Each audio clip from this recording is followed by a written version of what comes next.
The Gospel according to Mark, chapter 6, passage 1, the mission of the 12.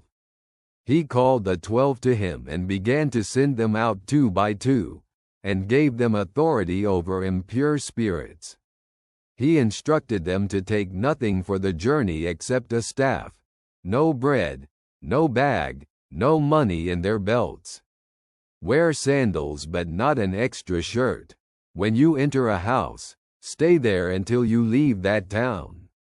And if any place will not welcome you or listen to you, leave that place and shake the dust off your feet as a testimony against them.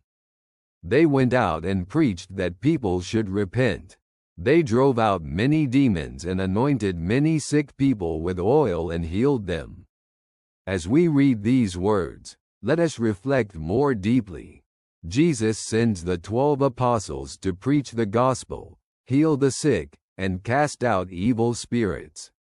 This mission, filled with power, is also a great call to trust.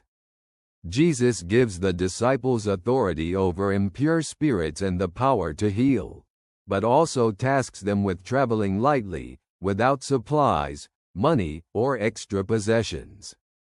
This way of life is meant to teach them that their strength and effectiveness in preaching the gospel do not rely on human security but on complete trust in God. Jesus wants his disciples to depend on God in every aspect of their lives, demonstrating that God will provide everything necessary. This is a reminder that a life of faith is not based on external securities but on the internal assurance that God will always be with us, regardless of the challenges we face.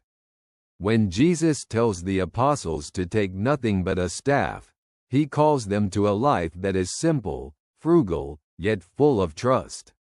He also instructs them to stay in the house they enter until they leave, pointing to the importance of hospitality and openness in God's mission. Jesus also highlights the consequences of rejecting his message. If the inhabitants of a place do not accept the gospel, the apostles are to shake the dust off their feet as a testimony against them. This shows that the apostles' mission is not only an invitation but also a call with consequences. It is an invitation to conversion, but if someone refuses this call, they become responsible for their choices. From this mission, we learn that faith should be practical and engaged, that we are called to proclaim God's love and be witnesses to his power in daily life. Trusting in God's care, regardless of external difficulties, is the key to a fruitful spiritual life. Jesus calls us, like the apostles, to fully trust in God in every situation, being ready for him to lead us through our missions, just as he led his disciples.